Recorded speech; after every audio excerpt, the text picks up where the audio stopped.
ٹھیک ہے، تو اس لیے قیاس ہمارے نزدیک کیا ہے؟ دلیل ہے، حجت ہے، لیکن استحسان تو بغیر دلیل کی بات کرنا ہے، اس لیے ہم اس کو حجت نہیں مانتے، ٹھیک ہے۔ تو ولو جاز تعطیل القیاس جاز لاہل العقول من غیر اہل العلم، اچھا، اور اگر ہم قیاس کو معطل کرنا جائز قرار دے دیں، ہم یہ کہیں کہ بھائی قیاس جو ہے نا معطل ہو سکتا ہے۔ اچھا، استحسان کا تصور آپ نے پڑھا ہوگا نا اصول فقہ میں، تو اس میں استحسان کی ایک ڈیفینیشن یہ بھی کی گئی ہے، اگر آپ کے ذہن میں آ رہی ہے، کہ قیاس خفی کو قیاس جلی پر ترجیح دینا، ٹھیک ہے۔ جی تو سر۔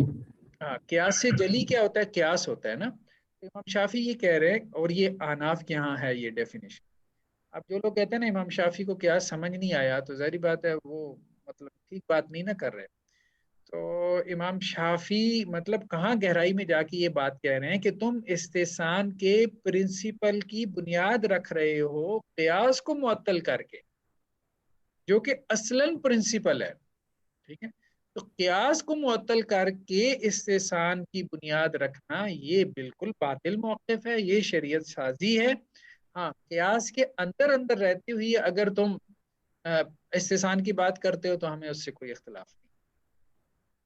تو ولو جاز تعطیل القیاس، اگر ہم قیاس کو معطل کرنا جائز قرار دے دیں، جاز لأہل العقول من غیر اہل العلم ان یقولوا فیما لیس فیہ خبر بما یحضرهم من الاستحسان، تو پھر اہل عقل کے لیے جائز ہوگا جو کہ اہل علم نہیں ہے، یعنی جن لوگوں کے پاس علم نہیں ہے لیکن عقل ہے، ان کے لیے کیا جائز ہو جائے گا کہ وہ یہ بات کہیں یا وہ فتویٰ دیں فیما لیس فیہ خبر، اس مسئلے میں کہ جس میں ان کے پاس کوئی خبر نہیں ہے، بما یحضر من الاستحسان، جو ان کو اچھا لگے اس کے مطابق فتویٰ دے رہے ہیں۔ استحسان کا مطلب لغوی معنی تو یہی ہے نا، جو اچھا لگے۔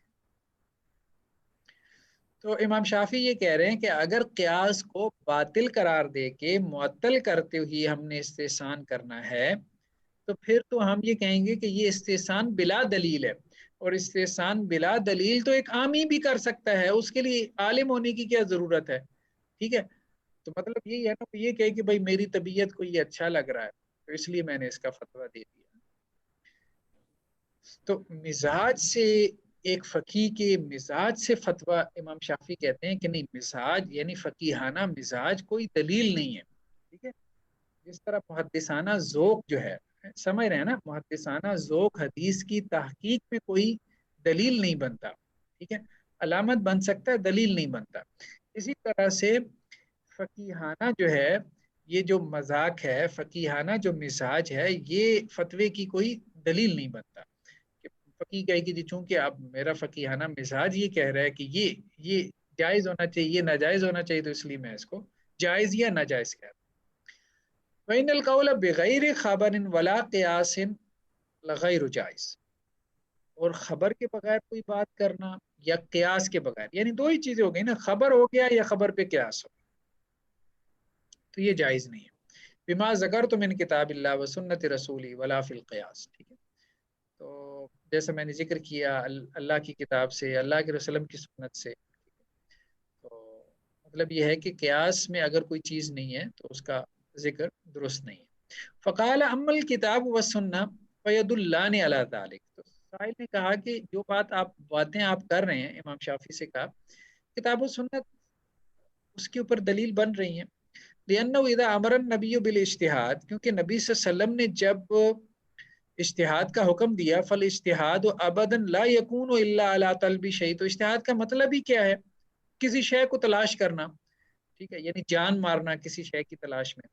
وطلب شیء لا یکون الا بدلائل، اور کوئی چیز اگر آپ نے تلاش کرنی ہے تو آپ کو اس کے لیے کوئی رستہ چاہیے، کوئی علامتیں چاہیے، کوئی دلائل چاہیے۔ والدلائل ہی القیاس، اور وہ دلائل کیا ہیں؟ انہی کا نام قیاس ہے، ٹھیک ہے۔ قال فین القیاس مع الدلائل علی ما وصفت، تو آپ قائل نے کہا کہ اچھا آپ مجھے تھوڑا سا ذرا کھل کے سمجھا دیں کہ قیاس میں دلائل جو ہے وہ کیسے استعمال ہوں گے، دلائل کے ذریعے ہم کیسے قیاس کریں گے۔ قلت، تو میں نے کہا الا ترى ان اهل العلم اذا اصاب رجل لرجل عبدا تو امام شافعی اس کو کہتے ہیں بھائی دیکھو ایک بندے نے دوسرے بندے کا جو غلام تھا نا اس کو قتل کر دیا، خطاً قتل کر دیا، ٹھیک ہے.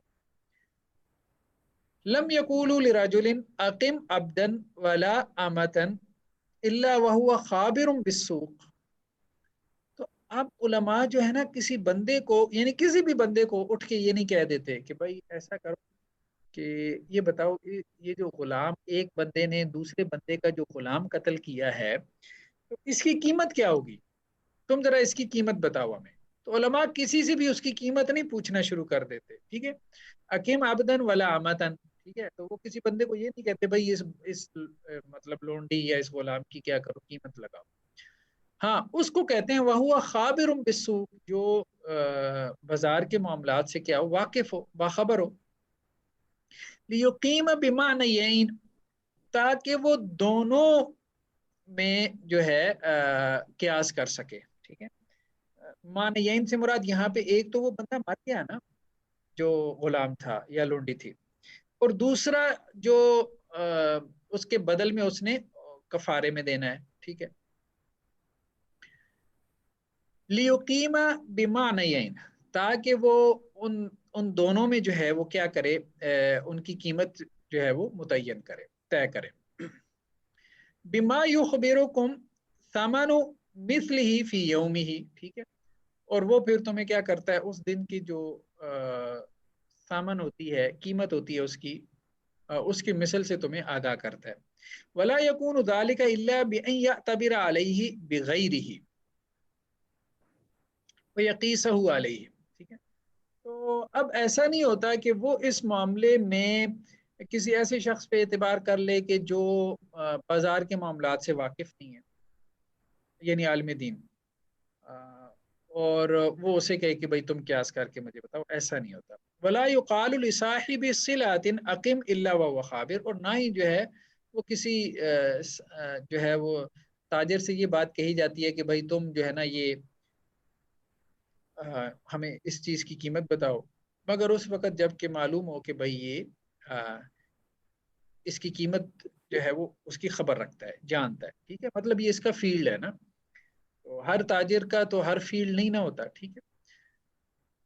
تو یہ بات امام شافعی ہے. تو امام شافعی یہ کہہ رہے ہیں کہ ہم دنیا کے معاملات میں بھی کیا کرتے ہیں، جو باخبر لوگ ہوتے ہیں ہم ان سے معلومات لیتے ہیں، ان سے علم حاصل کرتے ہیں. ہم ہر ایرے غیرے سے علم حاصل نہیں کرتے. یہی ہمارا دنیا کا بھی طور طریقہ ہے. ولا يجوز ان يقال لفقيه عدل غیر عالم في قیام رقیق، ٹھیک ہے. تو اسی طرح سے یہ بھی جائز نہیں ہے کہ کسی فقیہ جو کہ عادل ہو، ٹھیک ہے، لیکن وہ عالم نہ ہو. یعنی کس کا عالم نہ ہو، جو غلاموں کی قیمتیں ہیں ان کا عالم نہ ہو. تو ہمارے لیے جائز نہیں ہے کہ ہم یہ کہیں کہ جی چونکہ یہ فقیہ ہے، یہ عادل ہے، تو اس چیز سے ہمیں پوچھنا چاہیے کہ غلام کی کتنی قیمت ہے، ٹھیک ہے. اقم هذا العبد، تو ہم اس فقیہ عادل کو نہیں کہیں گے جو کہ غلاموں کی قیمتیں نہیں جانتا کہ تم اس غلام کی قیمت متعین کرو. ولا هذا الاما، اور نہ یہ کہ اسے کہیں گے کہ اس لونڈی کی قیمت متعین کرو. ولا اجارت حاضل، نہ ہم فقیر سے پوچھیں گے بھائی اس مزدور کی کتنی مزدوری ہونی چاہیے تو ہمیں بتاؤ. لأنه اذا اقامه على غیر مثال بدلالة على قیمتی کان متاسفا، کیونکہ اگر اس فقیر نے یہ کام کیا اور بغیر دلالت کے کیا، دیکھیں نا فقیر کے پاس کوئی دلالت تو ہے کوئی نہیں، کیونکہ وہ بازار میں بیٹھتا نہیں ہے. جو بازار میں بیٹھتا ہے اس کے پاس دلالت ہے. کیوں؟ وہ تو غلام بیچ رہا ہے نا، وہ تو یہ کہہ رہا ہے اچھا آج فلانے نے اتنے کا بیچا، اس نے فلاں کا بیچا، ٹھیک ہے. تو اب ایک فقیر کو، ایک عالم کو کیا پتا کہ جی موبائل جو ہے اس کی کیا قیمت ہے، ٹھیک ہے. مطلب یہ ہے کہ جو مارکیٹ میں بیٹھا ہے نا، مثال کے طور پہ سیکنڈ ہینڈ جو موبائل ہے کوئی بھی ہے آپ کے پاس ہے، تو اب ایک عالم دین کو کیا پتا. ہاں جو بازار میں مارکیٹ میں بیٹھا ہے اس کے پاس دلالت ہے. کیونکہ اس کے سامنے بک رہے ہیں اور وہ بیچ بھی رہا ہے اور اسے پتا ہے ہاں بھائی اس کی یہ قیمت ہے، اس کی یہ پرائس ہے. تو امام شافعی کہہ رہے ہیں کہ فقیہ کے پاس یہاں پہ دلالت نہیں ہے، تو بغیر دلالت کے فقیہ کے لیے جائز نہیں ہے کہ وہ اس مسئلے میں کوئی بات کہے۔ تو اصل چیز کیا ہے، وہ ہیں دلائل، کہ فقیہ کو ہم یہ کہتے ہیں کہ فقیہ اس لیے فتویٰ دیتا ہے کیونکہ اس کے پاس دلائل ہوتے ہیں، ٹھیک ہے، صحیح رائے تک پہنچنے کے، مطلوب تک پہنچنے کے۔ جیسا کہ بیٹھا ہوتا ہے اس کے پاس دلائل ہیں کسی شے کی قیمت متعین کرنے کی۔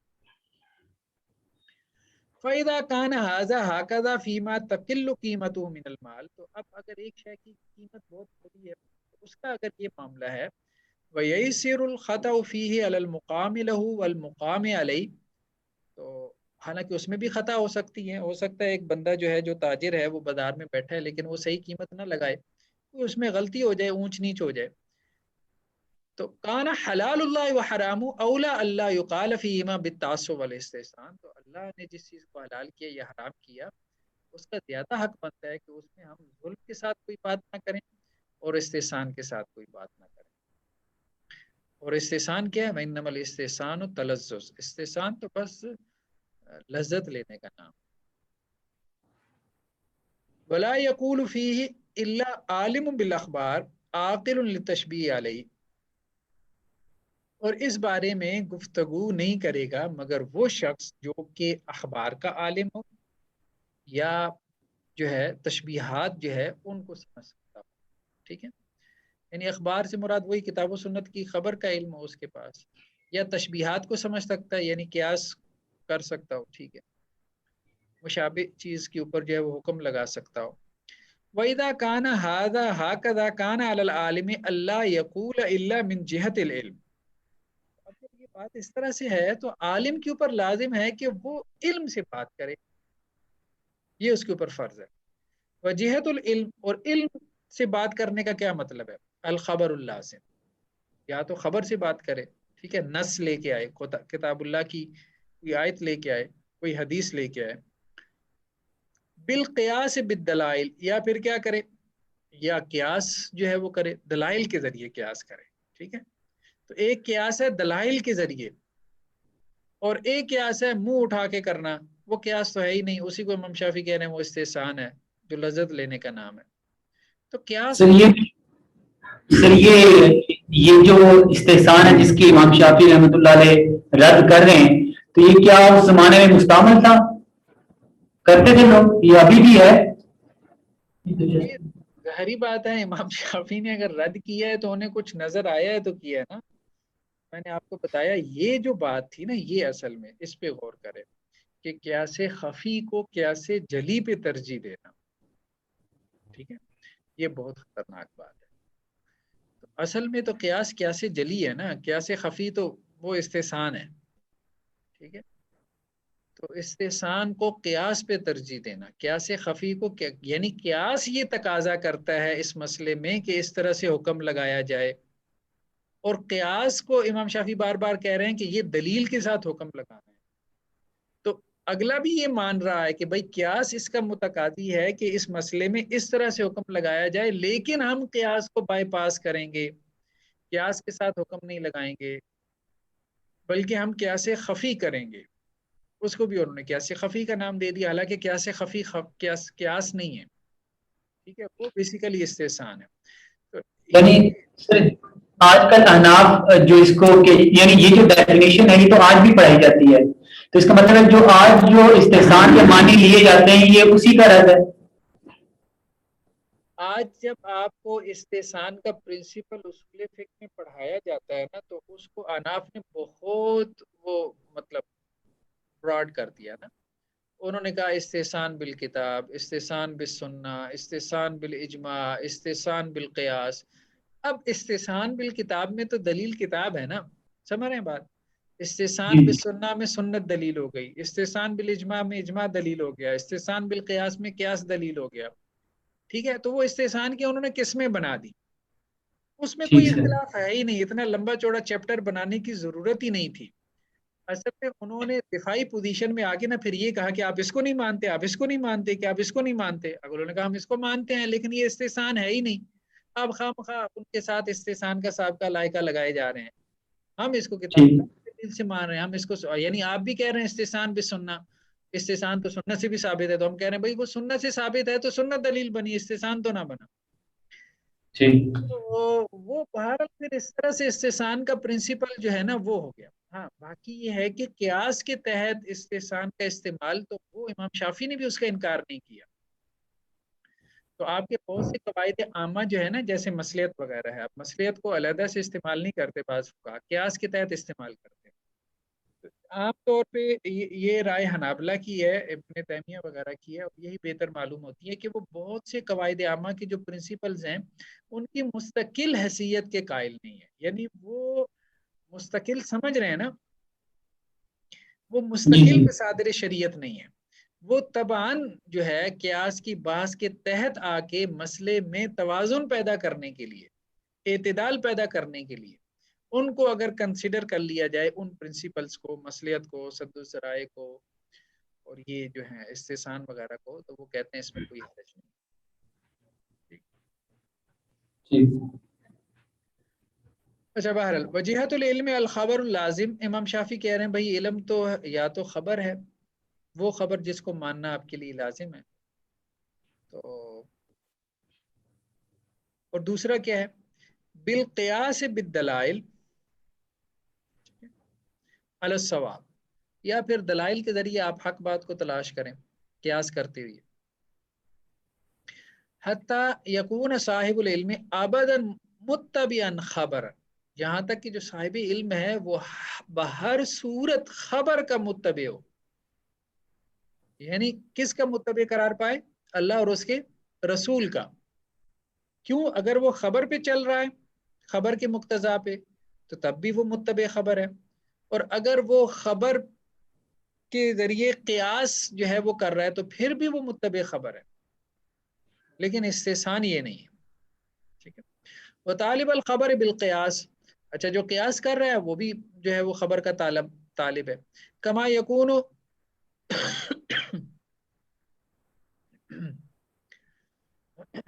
کما یکون متبع البیت بالیان، کہ اگر بیت اللہ اس کے سامنے ہے، ایان سے مراد سامنے، تو پھر وہ بیت اللہ کا مطلب بالکل اس کی طرف رخ کرے گا نا۔ وطالبا قصدہ بالاستدلال بالاعلام مجتہدا، اور اگر وہ بیت اللہ سے دور ہے تو پھر وہ اجتہاد کرتے ہوئے جو ہے علامتوں کے ذریعے سے استدلال کرتے ہوئے بیت اللہ کا قصد کرے گا، یعنی تلاش کرنے کی کوشش کرے گا کہ بیت اللہ کس رخ پر ہے، ٹھیک ہے۔ تو پہلی صورت میں وہ متبع خبر ہو جائے گا جب بیت اللہ اس کے سامنے ہے، ٹھیک ہے، تو وہ متبع خبر ہو جائے گا، فول وجہ کا شطر المسجد الحرام کا متبع ہو جائے گا، ٹھیک ہے۔ اور جب وہ بیت اللہ کے سامنے نہیں ہے تو پھر وہ کیا ہو جائے گا، پھر بھی وہ فول وجہ کا شطر المسجد الحرام کا متبع ہوگا، لیکن قیاس کے طریقے سے۔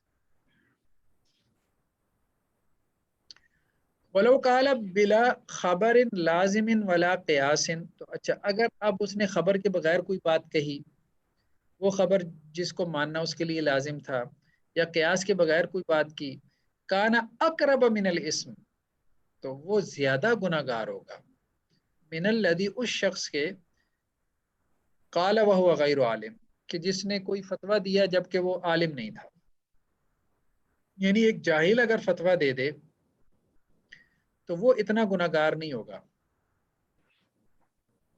جتنا کہ وہ شخص گناہگار ہوگا جو عالم ہے اور پھر نص یا قیاس کے بغیر فتویٰ دے رہا ہے۔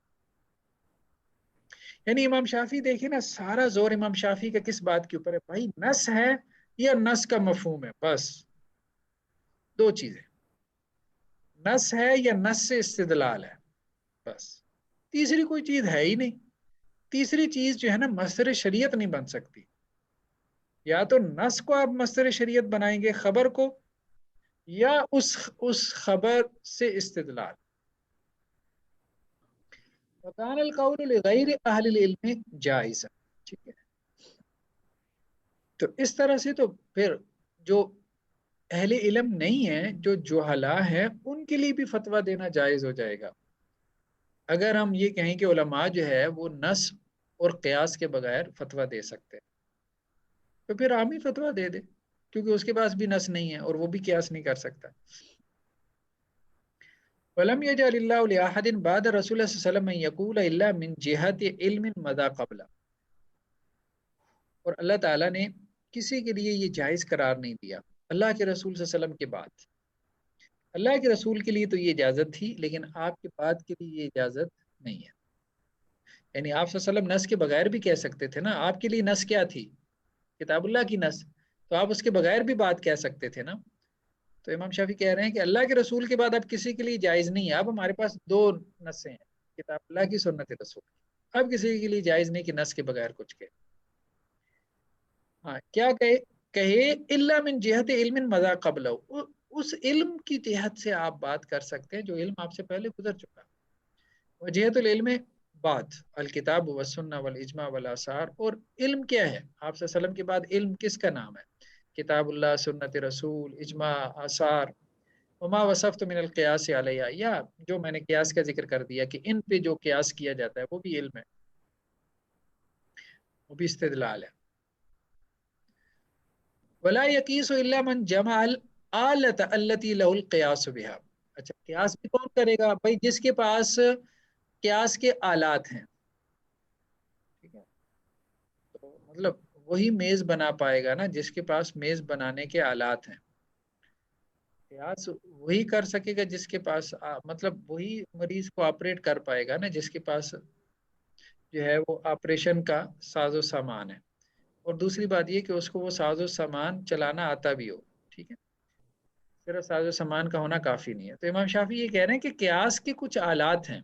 ٹھیک ہے، تو ایک یہ ہے کہ وہ آلات آپ کے پاس ہونے چاہیے، اور آپ کو قیاس کرنا آنا چاہیے. یعنی جاہل آدمی قیاس نہیں کرے گا، عالم اور فقیہ قیاس کرے گا. وہی العلم باحکام کتاب اللہ. اور قیاس کے آلات قیاس کیا ہیں؟ آلات قیاس کیا ہیں بھائی؟ اللہ کی کتاب میں جو احکامات ہیں ان کا علم ہو، فرضی و ادبی و ناسخی و منسوخی و عامی و خاصی و ارشادی. یہ فرض ہے اور یہ چیز کیا ہے؟ مندوب ہے، مستحب ہے، تعدیباً آئی ہے. یہ ناسخ ہے، یہ منسوخ ہے، یہ عام ہے، یہ خاص ہے. اور یہ اللہ تعالیٰ نے مطلب ازروی قبیل رہنمائی ہے. ارشاد سے مراد یہ کوئی لازم چیز نہیں ہے. وَيَسْتَدِلُّ عَلَى مَحْتَمَلَ التَّعْوِيلَ مِنْهُ بِسُنَنِ رسول صلی اللہ علیہ وسلم. اور پھر یہ بھی ہے کہ اللہ کے رسول صلی اللہ علیہ وسلم کی سنن جو ہے جس تعویل کو قبول کرتی ہوں، اللہ کے وسلم کی سنتوں میں جس تعویل کا احتمال ہو وہ اس تحویل سے استدلال کر سکتا ہو. فَإِذَا لَمْ يَجِدْ سُنَّةً فَبِإِجْمَاعِ الْمُسْلِمِينَ. اگر اسے سنت نہ ملے تو مسلمانوں کا اجماع، اس کا اسے علم ہو. فَإِن لَمْ يَكُنْ اجماع فَبِالْقِيَاسِ. پھر اجماع کا اگر علم نہ ہو تو پھر قیاس کر سکتا ہو. ولا یہ مطلب یہ سب آلات قیاس ہیں. اللہ کے کتاب اللہ کے احکامات کا علم ہو، ٹھیک ہے، پھر سنت کی جو ہے وہ گہرا مفہوم جانتا ہو، ٹھیک ہے، فقاہت اس کے اندر، مسلمانوں کا جن مسائل میں اجماع ہو، اجماعی مسائل اس کے سامنے ہو، اور قیاس کے طریقے کو جانتا ہو.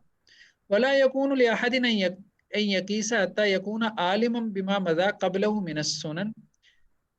کسی کے لیے جائز نہیں کہ وہ قیاس کرے یہاں تک کہ وہ اسے سنتوں کا علم ہو. یہ نہ اس سنت کے مقابلے میں قیاس کرتا پھرے، نہیں، سنت کا عالم ہونا چاہیے اس کو سب سے پہلے. قیاس اس کے لیے جائز ہوگا. اقاویل السلف. اور سلف صالحین کے جو فتاوی ہیں صحابہ کے، تابعین کے، تبع تابعین، وہ اس کے علم میں ہو. و اجماع الناس. جن مسائل میں اجماع ہوا وہ اس کے علم میں ہو. اختلاف جو مختلف فی مسائل ہیں وہ بھی اس کے علم میں ہو. ولسان العرب. اور مطلب عربی زبان سے بھی واقفیت رکھتا ہو، تبھی قیاس کر پائے گا نا. ولا يكون له ان يقيس حتى يكون صحیح العقل. اور پھر یہ بھی ہے کہ وہی بندہ قیاس کر پائے گا جس کی عقل صحیح ہو. وحتى يفرق بين المشتبه. اور یہ بھی ہے کہ وہ فرق کر سکتا ہو چیزوں میں. اگر کوئی اشتباہ لاحق ہو تو اس اشتباہ سے جو ہے وہ بچ سکتا ہو. ولا يعجل بالقول به دون التثبيت. اور یہ کہ جلد باز نہ ہو، فتوے دینے میں جلد بازی کرنے والا نہ ہو، بغیر جو ہے وہ کوئی ٹھہراؤ پیدا کیے، بغیر جو ہے وہ کسی رائے کی گہرائی تک پہنچے. فتویٰ کرنے میں جلدی کرنے والا نہ ہو فتویٰ دینے میں. ولا یمتنع من الاستماع ممن خالفہ، اور اسی طرح جس بندے نے قیاس کرنا ہے نا جی، وہ جو اپنا مخالف ہے اس کو سننے سے بھی نہ رکے. ولا یمتنع من الاستماع، اور سننے سے بھی نہ رکے ممن خالفہ، جو اس کا مخالف ہے. یعنی یہ بھی نہ کرے کہ جو مخالف ہو کہا ہے ان کی رائے کا اسے علم ہی نہ ہو، نہیں، ان کی رائے کو غور سے سنیں، غور سے سنیں.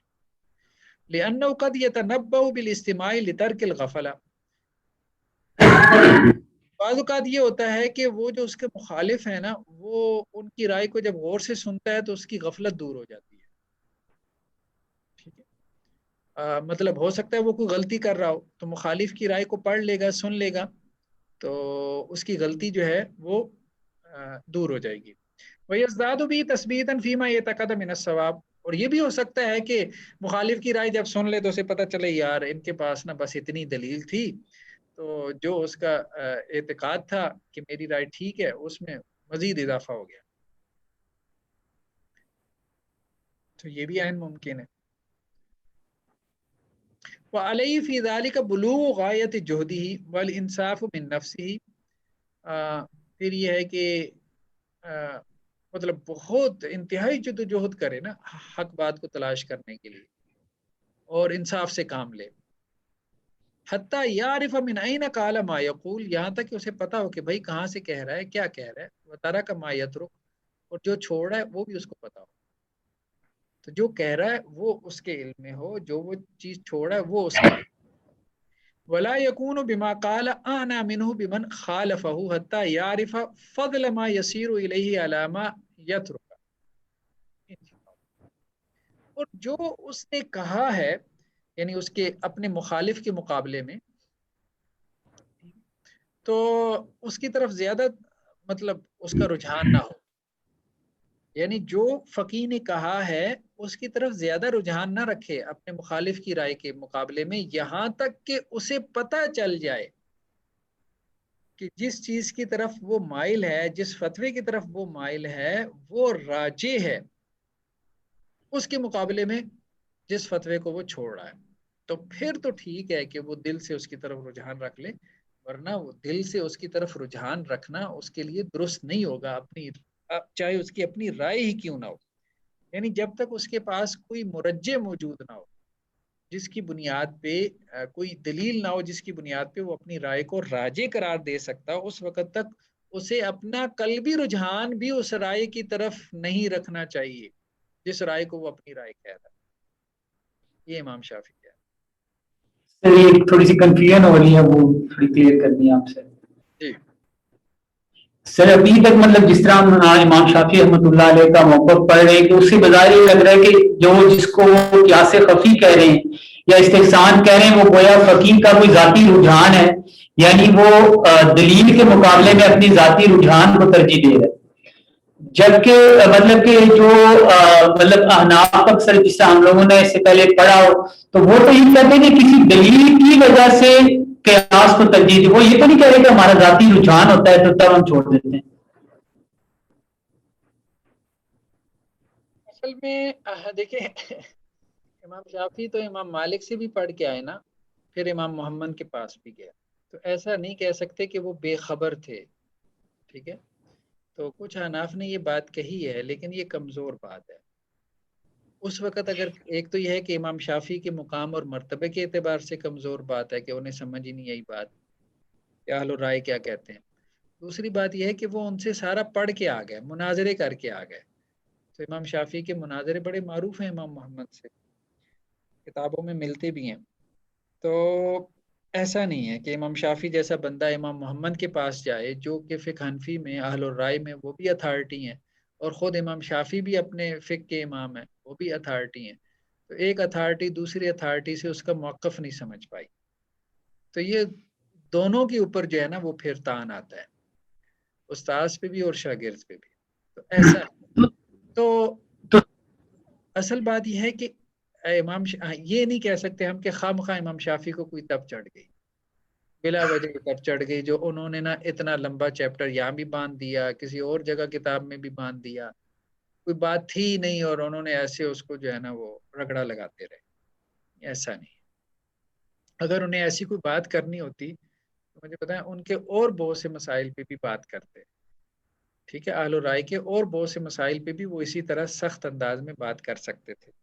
لیکن یہ ایک چیپٹر ایسا ہے کہ جہاں آ کے انہوں نے جو ہے وہ سخت بات کہی ہے.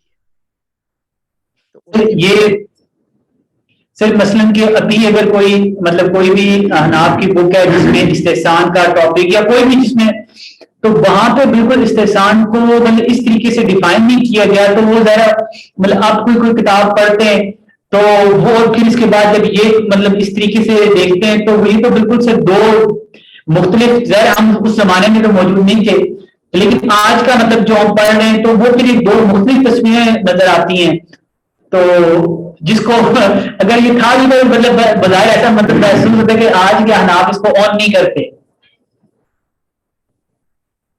دیکھیں اصل میں بات یہ ہے کہ یہ تو کتابیں بعد میں لکھی گئی نا, یہ اصول فقہ وغیرہ تو بعد میں مدون ہوئی ہے. تو بعد میں کیا صورتحال رہی وہ اب دیکھیں کہ اناف کی جو سب سے پہلی کتاب آئی ہے وہ بھی امام ابو بکر الجساس کی ہے اصول فقہ پہ. تو امام ابو بکر الجساس کی جو وفات ہے 370 میں ہے. ٹھیک ہے, تو کم از کم امام شافی کی وفات 204 میں ہے. 170 سال کا فرق ہے درمیان میں, 2 صدیوں کا فرق ہے.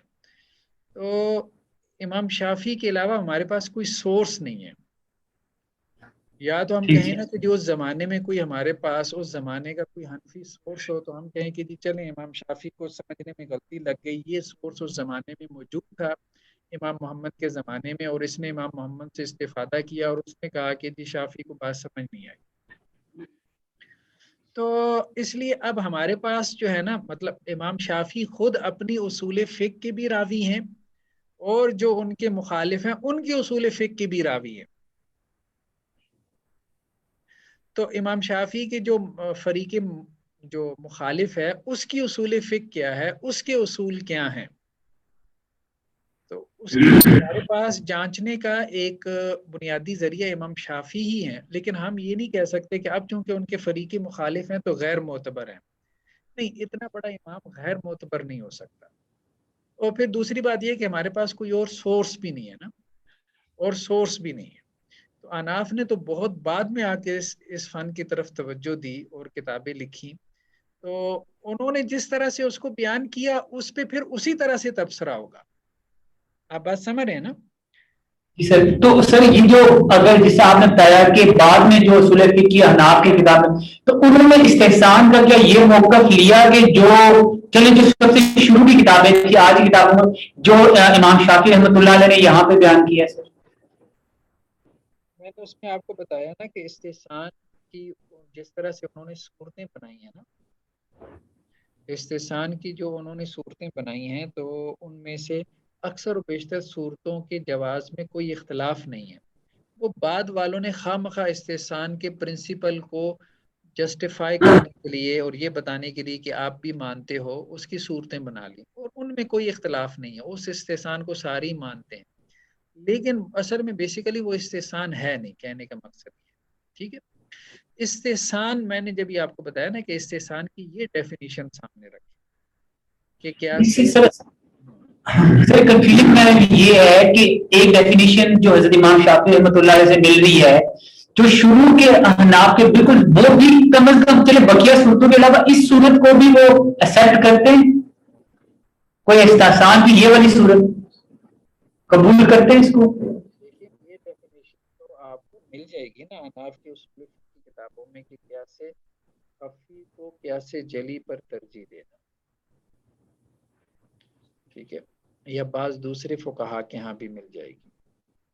تو یہ تو پھر ہم دیکھتے ہیں نا کوئی اور اصول فقہ کی کتاب میرے خیال میں نیکسٹ ٹائم میں اس کو سامنے کھول لوں گا تو اس میں دیکھ لیں گے, تو انشاءاللہ سے. جی ٹھیک ہے. چلیں جی, پھر آج کے لیے اتنا ہی کافی ہے انشاءاللہ سے. ٹھیک ہے سر, جزاک اللہ. السلام علیکم.